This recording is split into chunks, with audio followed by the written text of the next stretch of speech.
Hello, you're welcome. This is Moment for Thought. I am Aliyu Bababaro.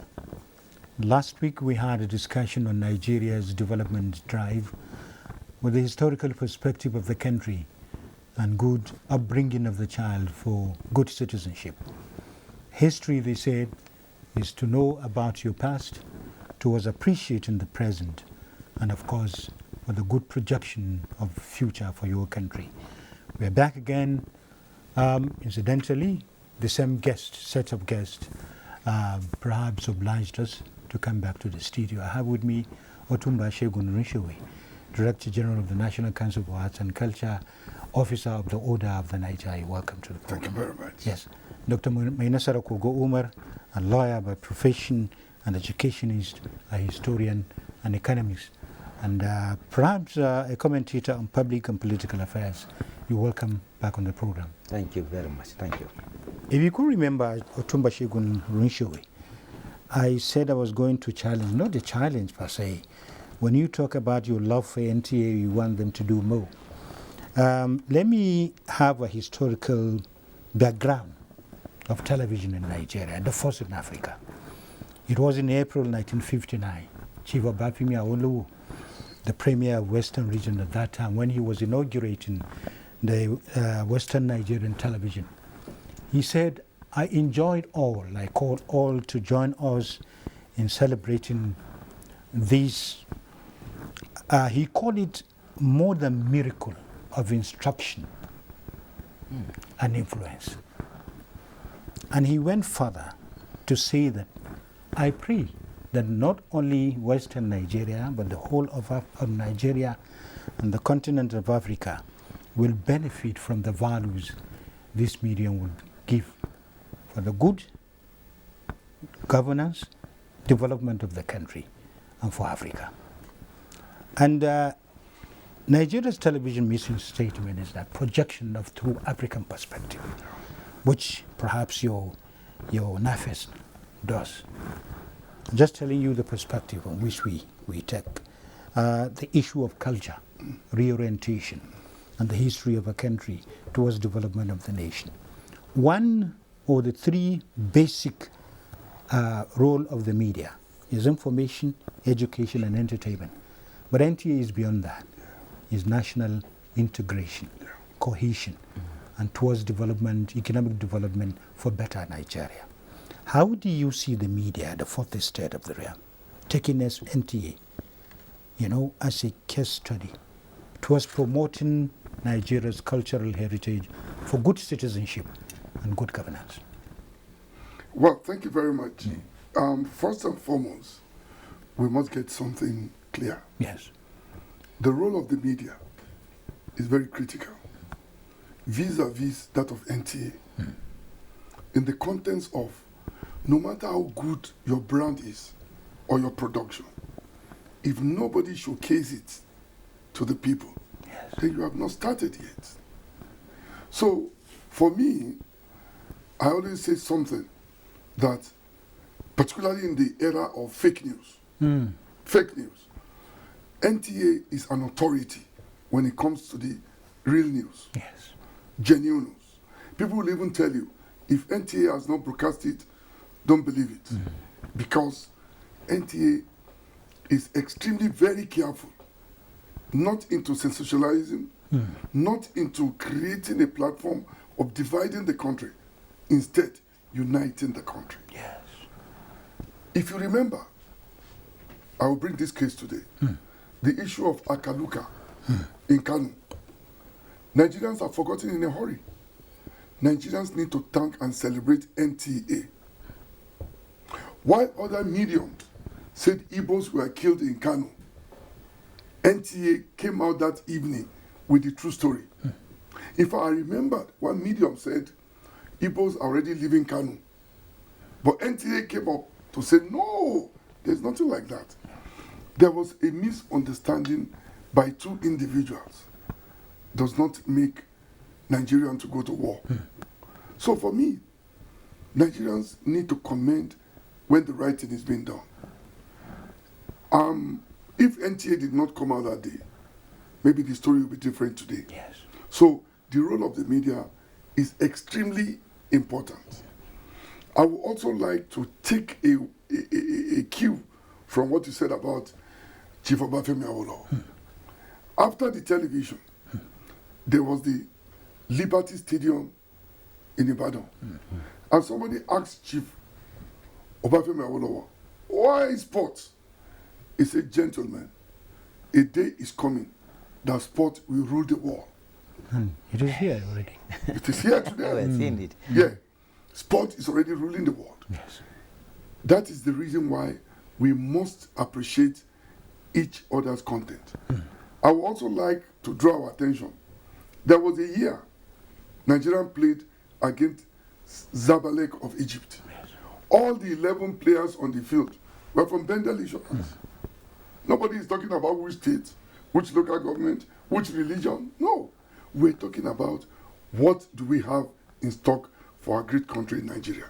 So to me, the media is a very, very important component Yes. of developing any nation. Yes.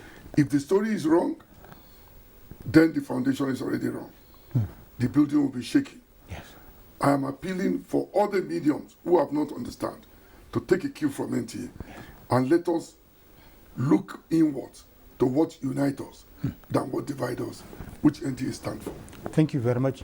Well, is talking about NTA as just a showcase kind of the media, the fourth state of the realm. Yes. From there, we take off into what we really need to do as a nation in the education of the youth, just as you people contributed last week.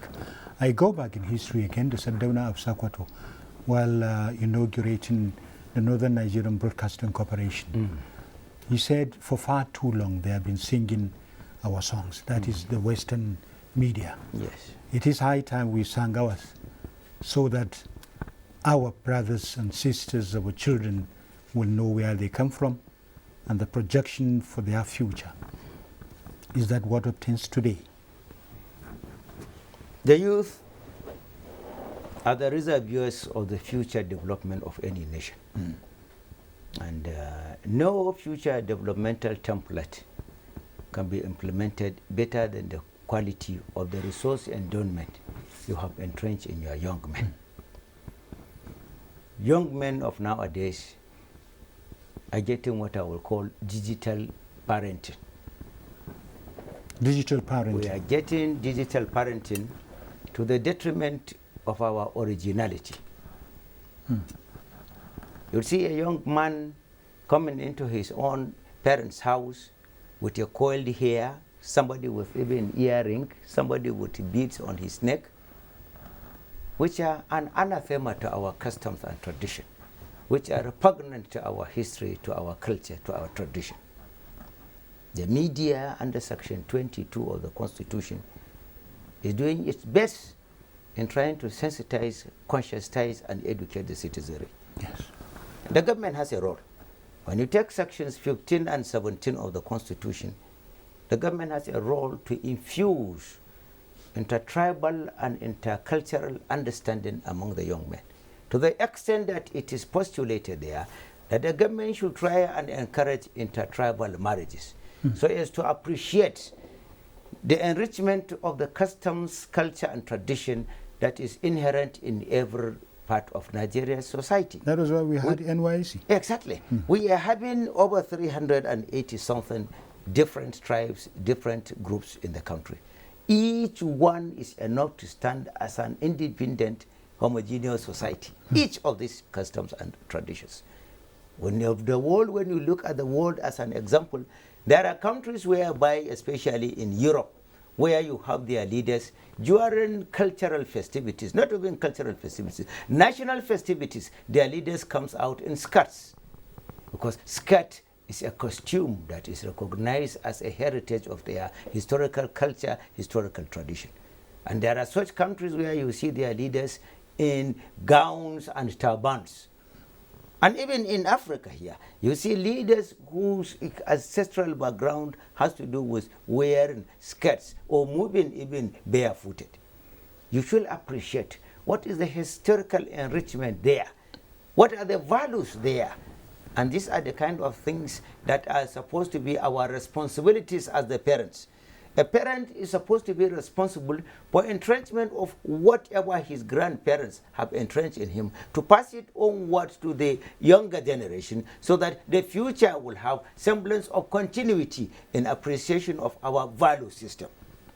It is the erosion of the value system that makes young men always thinking towards aggressiveness of having a shortcut in life. The shortcut that will short-live your existence or you are living on earth. And we must appreciate the fact that in our own value system, our projected developmental system had to do with the respect and the tenacious regard to our cultural relevance. For example,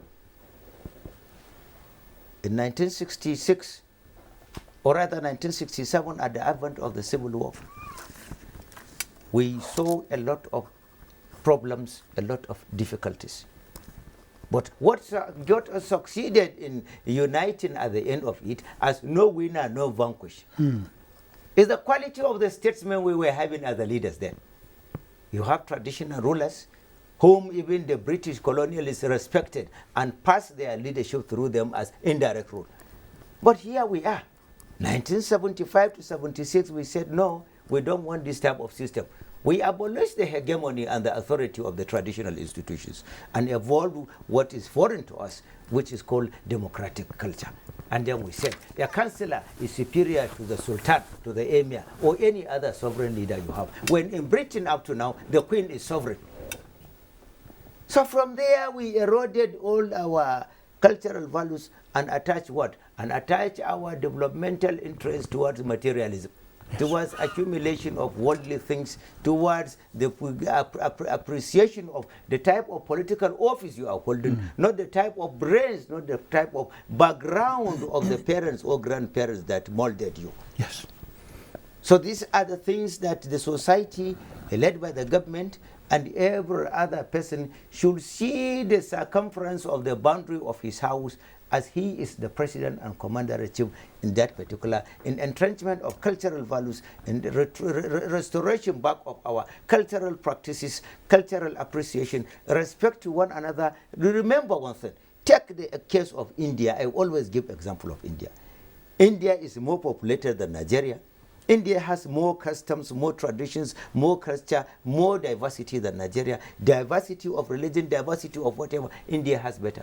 But appreciating the fact that all of us are from the one source of Adam and Eve, and it is the willingness of God to create us with this diversity. In India, you come and celebrate your immediate neighbor who is slaughtering a cow during his festivities. The cow that you are worshipping as your own God, you will come and congratulate him for successful festivity in appreciation of the essence of good neighborhood. It is said in my religion that you must respect your neighbor the same way you want yourself to be respected. It didn't say somebody from your culture, from your tradition, from your tribe, from your profession or what have you. Yes. Your neighbor, it is said. And all the major religions, if you take them, are from one source, Abraham. And all the customs, the traditions, the what have you, you see, everything you see in the world, the originality of it is Adam and Eve, and the originality of it is one God, and to him all, we are all going back. Yes. Therefore, what you don't have sense of hand in building, it is your responsibility to preserve it for the benefit of future generations, for the benefit of history and posterity.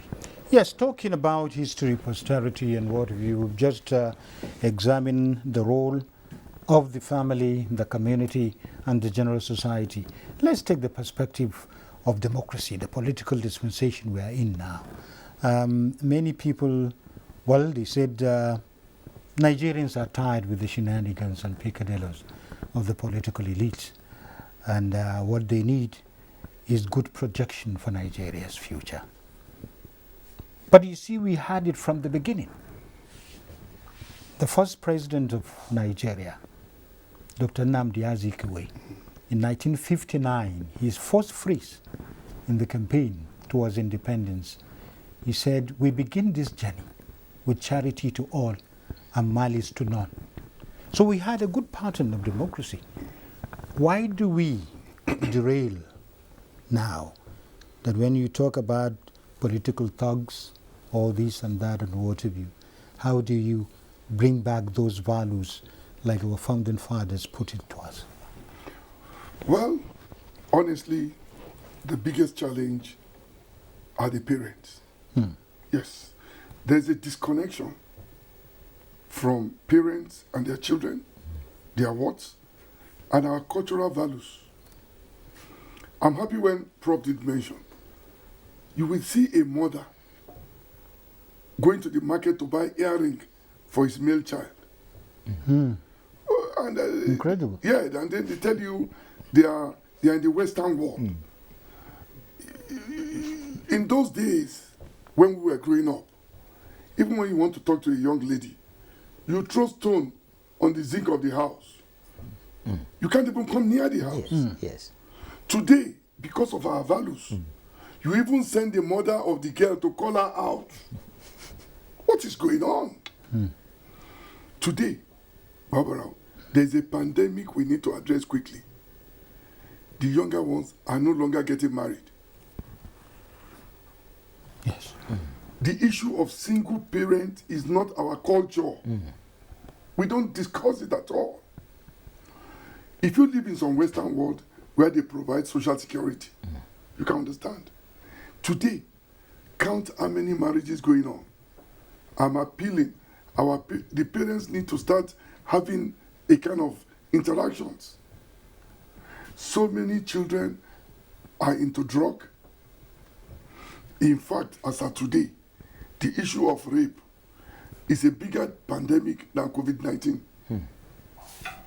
Like I said some time ago, so many rape cases are hidden in the family because the parents are covering.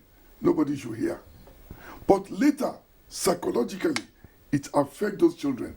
They end up committing suicide. Then they will realize what they've been hidden. So, for me, our cultural values must be readdressed. So vis-a-vis the political, that is, Yes, the yes. democracy came to meet our cultural values.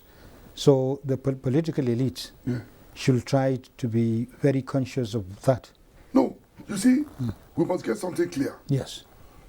We must, there's a saying that if you want to succeed in life, sometimes if a couple is married, one of them must pretend to be deaf, while one of them must pretend to be blind. If you have to discuss everything you see, there will never be peace in the house. If you have to listen to everybody that talk, you will never. There's a popular saying that if you go to a market to buy things, you don't listen to the noise in the market. You have to be focused what you are going to look for. Today, politically, we should allow politics to be on one side.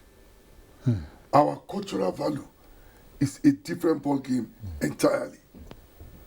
You see, Barbara, this is things we are saying here now is looking a bit simple, but it's beyond being look simple. Politically, a hard-end politician wants to go out anything to political get is, like they say there is no enemy in politics, it's only interest that is constant, no permanent. Now, as of today, we have a lot of challenges. Why? If every parent take care of his children, no politician will get a child that will go to disrupt the streets. It's because the parents have disconnected from their what? From their children. We are in a bigger problem and challenges that we need to address quickly. So where am I going? Where I'm going to is we must start to do some checks. I have a streetwise solution to a major problem. When any child travels abroad and commit crime, when he comes back home, they should do the native intelligence by celebrating the whole family in the negative way. We should stop all this cover-up. Today is telling us, this is how Yahoo started. This is how Boko Haram started. We're now in the rape issue, now kidnapping, banditry. Look, let Nigeria not deceive themselves. It's not a government problem alone. All of us are involved. Yes. The criminals live with us. The police in our society are not witches. They don't carry witchcraft. Yes. They need information. When you cover your neighbor from destroying the society, then the society is in danger. So we must come together and agree that we must celebrate our best and expose the negativity in our society, and it will make the difference. Yes. Incidentally, you are a lawyer. Yes. They say when you have good judiciary, Yes. everything works. Yes. Not judiciary, everything works. We have judiciary, quite right. When you take the Constitution sections 302, to section 292 down to 302. It has the avalanche of provisions imbued in section 6 of the Constitution talking about the democracy, independence of the judiciary. But what is fundamental in our judicial system is that there is an enigma in section 6 of the Constitution. That particular provision that gives the judiciary the independence has one particular problem that we need to address. Section 36 talks about the independence or the freedom for you to enjoy balanced justice in the country, national justice. Now, section 5 of that, section 36 says that no matter whatever offense you commit, even if it's as hip as Mount Kilimanjaro, it remains as a suspicion. You are only to be suspected until adjudged guilty. It's part of the evidence. So this is the Western style of adjudicating justice. The Western style of adjudicating justice is the one that we call acquisitorial. In other words, you should be accused. You are unaccused. You didn't commit any offense. Even if I am seeing you in the presence of anybody, in the presence of the whole world, stabbing somebody, it's an accusation for murder. It cannot be judged. Then the judge will now have to come to be given excuses, to be given the decision. You have mental unsoundness sometimes. You were in mental delusion at the time you took it as a result of taking some bottles of some push me, I push you. Or you have this, you have this, you have... As a result of which, they will now say that the evidence to be adduced against you must be proved beyond reasonable doubt. Now, the reasonability of the doubt should be shifted on the burden of proof for it on the person that commits an offense. In other words, we should adopt the Eastern European type of system. In Eastern Europe, when you commit an offense, what they will come and tell you is that, give us any reason why we will not convict you of this offense. So you will be the one to prove that you are guilty. You will be the one to bring about reasons and circumstances. Not a lawyer, when the case happened, he was not even there. And he will come and then prove technicalities, and at the end of it, the merit of the case will be thrashed down on the altar of technicalities. So that is one. Then the second thing is that we should de-emphasize, we should really bring about judiciary that is the semblance of natural justice, equity, and fairness. In a situation whereby you commit an offense, this one commit an offense, you are a state officer, you are prosecuting a case, and the other one that you are accusing, whether of plundering the national treasury or you are accusing him of killing somebody. In Nigeria now, in between somebody that has committed insurgency or somebody that commits genocide, all of it is predicated upon the quality of the sophistication of the lawyer you are taking to defend you. In a situation whereby he used the money and get among the best lawyers in the country that can come and use their expertise, their excellence, their linkages, their and adduce technicalities, they can set you free. So that one to me, that one to me is not balance, a scale that you can use to say that there is balance of justice in the country. Thank you. If you don't get justice right, nothing works. All the problems we are having is because there is deficiency in the justice delivery in the country. We need to really examine it, and the government needs to change it. Thank you very much, Dr. Menasara Kogo. Yes. I just wanted to link it up with what he said. If you commit an offense even from overseas, there must be checks and balance back home. Yes. Well, thank you very much. I remember Mr. President used to say, he's always been saying that once you have good judiciary, I think everything works. Exactly. Because there is reward and punishment all the time. Exactly. Thank you very much, Dr. Menasara Hogobe. Otumba Shegun Rinshewe, thank you very much for these wonderful contributions you people have made for this program. Well, Nigeria, we need really to participate, just as you said, that everybody is a stakeholder for the good of the country and for greater future. Thank you very much. I'm Aliyu Baba Baro. Goodbye.